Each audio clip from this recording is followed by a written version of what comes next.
to demonstrate what's possible when someone refuses to surrender their composure, to show others a different way of being human, to prove that calm is always a choice, even when it doesn't feel like one.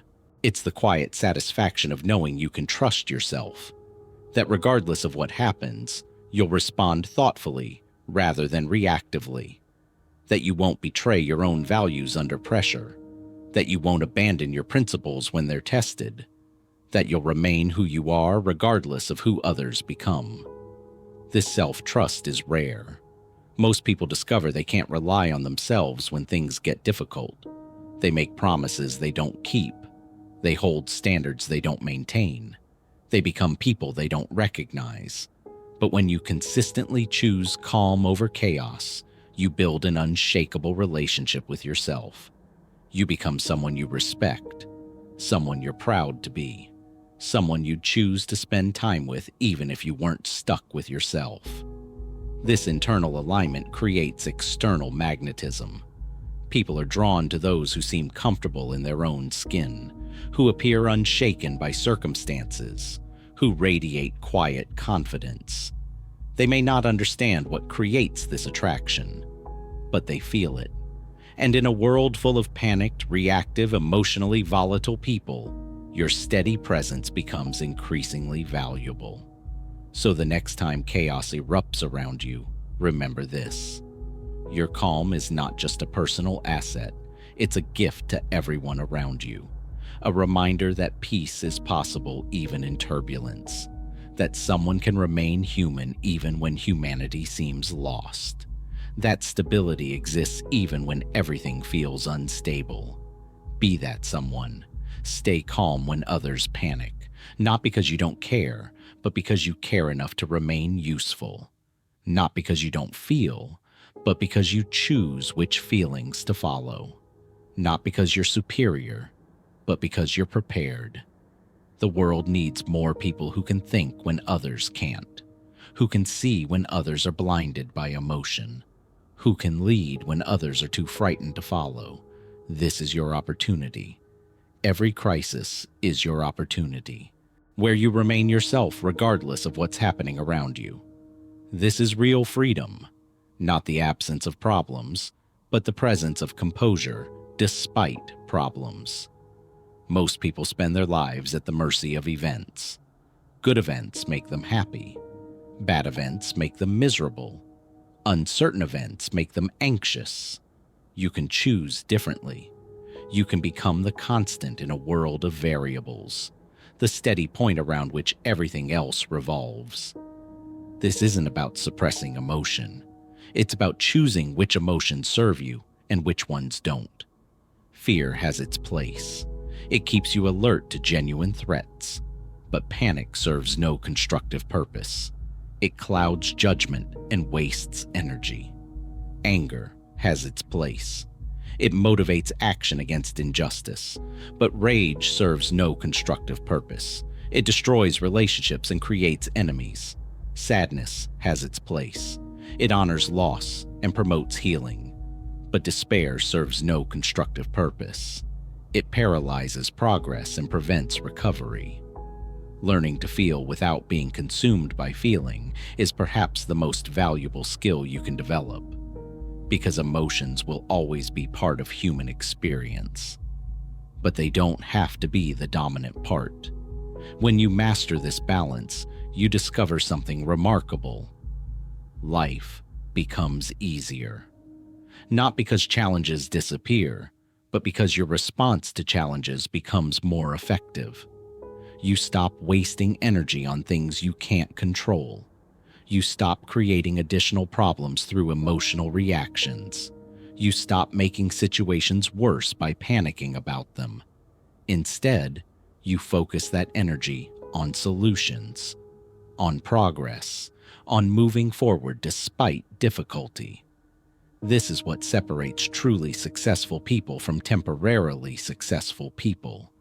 Not their ability to avoid problems, but their ability to remain functional during problems. When others are paralyzed by crisis, you're still operating, still thinking, still creating value. This consistency compounds over time. While others lose ground during difficult periods, you maintain momentum. While they recover from emotional exhaustion, you're already working on the next phase. The gaps widen, the differences become more pronounced, the advantages multiply. But perhaps the greatest reward isn't external, it's internal. The people who pressure you to panic are usually the ones who need your calm the most. They're testing whether you'll abandon your principles when things get difficult. Pass the test. Stay steady.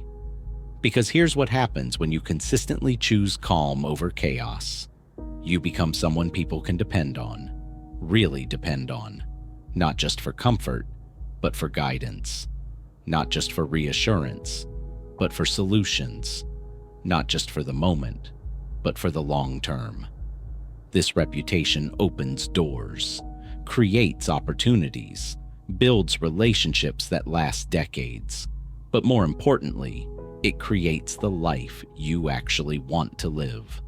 A life where external circumstances don't dictate internal states, where other people's emotions don't determine your emotions.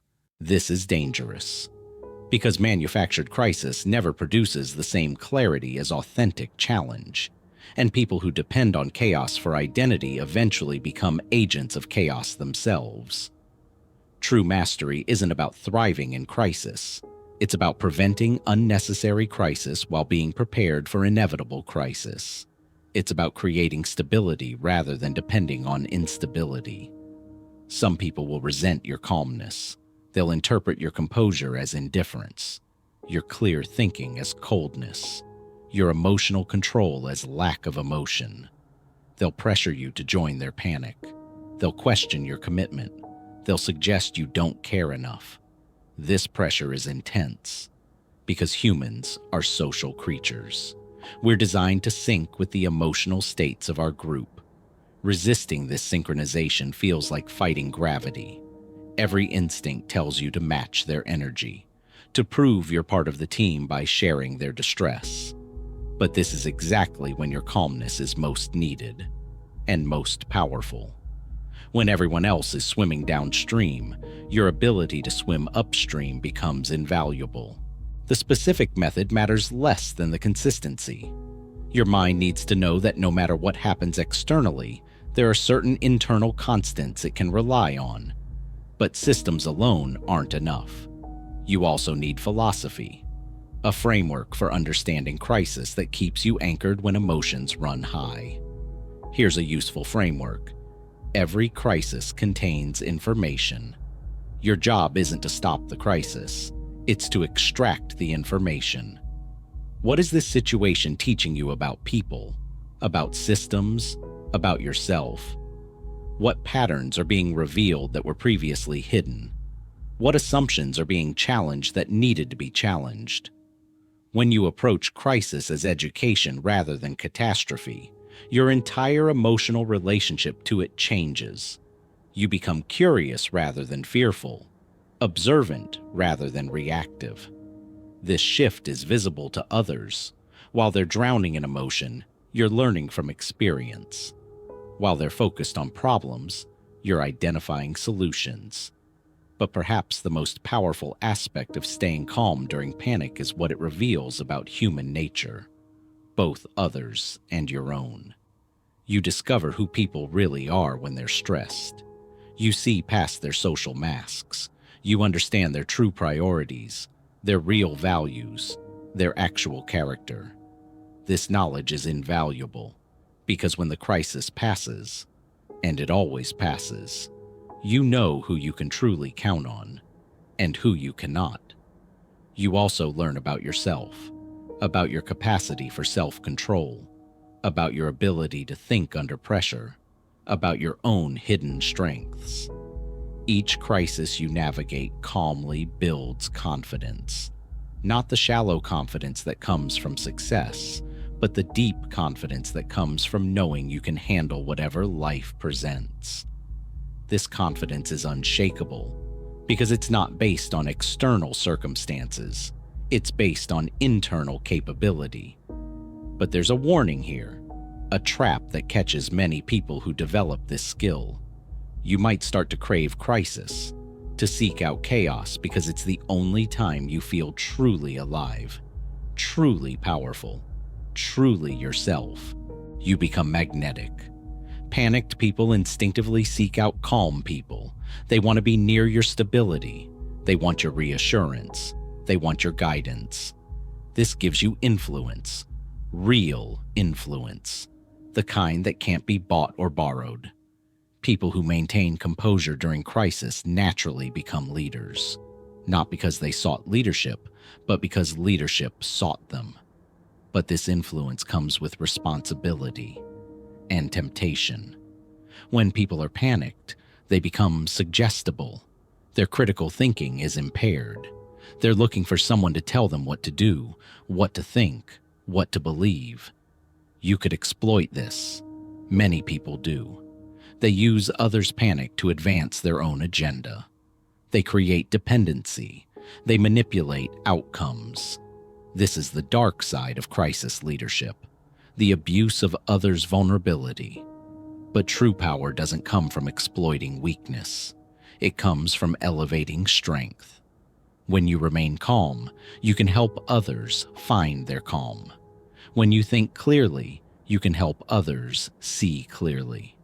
When you maintain perspective, you can help others regain perspective. This creates something more valuable than momentary influence. It creates trust, respect, loyalty. People remember who stayed steady when their world was shaking. They remember who offered clarity when everything was confusing. They remember who remained human when everyone else became reactive. This memory becomes currency, social capital that appreciates over time. But building this reputation requires consistency. You can't be calm during some crises and panicked during others. You can't be selective about when you exercise emotional control, because people are always watching, always evaluating, always deciding whether you're someone they can rely on when things get difficult. This means developing systems, routines, practices that keep you grounded regardless of external circumstances. Some people meditate, others exercise, some journal, others use visualization techniques. The goal isn't relaxation, it's reset. You're interrupting your body's panic cascade before it can fully engage, but controlling your physiology is only half the battle. The real power comes from controlling your perception. When others see crisis, you need to see opportunity. When they see chaos, you need to see patterns. When they see endings, you need to see beginnings.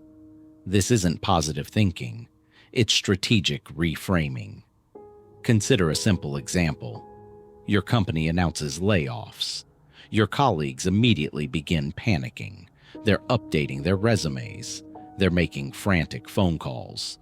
They're spreading rumors and feeding each other's fear. While they're consumed by what they might lose, you're calculating what you might gain. Who will leave voluntarily? Which responsibilities will need new owners? Which relationships will become more valuable? This shift in perspective isn't callous. It's practical. Panic makes people reactive. Calmness makes you proactive. But maintaining this mindset requires discipline, because your brain will try to pull you into the collective panic. It will present you with worst-case scenarios. It will remind you of past failures. It will try to convince you that this time is different. This is where most people break. They start calm, but they can't sustain it. The pressure builds. The uncertainty grows. Eventually, they crack and join the panic. Sustained calmness requires a different relationship with uncertainty. Most people need to know what's going to happen. They need guarantees. They need control over outcomes. You need to become comfortable with not knowing. This isn't the same as being passive. You still plan. You still prepare. You still act. But you don't attach your emotional state to specific outcomes. When others are consumed by what might happen, you focus on what is happening right now. in this moment. This present moment awareness gives you a massive advantage. While others are mentally time traveling to catastrophic futures, you're processing real information. You're seeing opportunities they miss. You're making decisions based on reality rather than projection. But there's something else happening when you stay calm during crisis. Something most people don't talk about. You've seen it happen before. The moment when everything starts falling apart and people around you lose their minds. Their voices get higher. Their movements become erratic. They make decisions that make everything worse. And there you are, watching, calculating, staying perfectly still while chaos unfolds around you. Most people think this is luck or natural talent. They're wrong. Staying calm while others panic isn't a gift. It's a skill. And like any skill, it can be learned, practiced, and weaponized. But first, you need to understand what panic really is. Panic is the mind's emergency response to perceived threats. When your brain detects danger, it floods your system with stress hormones, adrenaline, cortisol. Your heart rate spikes. Your breathing becomes shallow. Your prefrontal cortex, the part responsible for rational thinking, goes offline.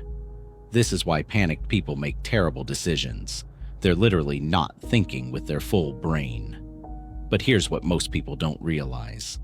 Panic is contagious. It spreads through groups like a virus. One person's fear triggers another's. Their elevated heart rate, their frantic movements, their high-pitched voice.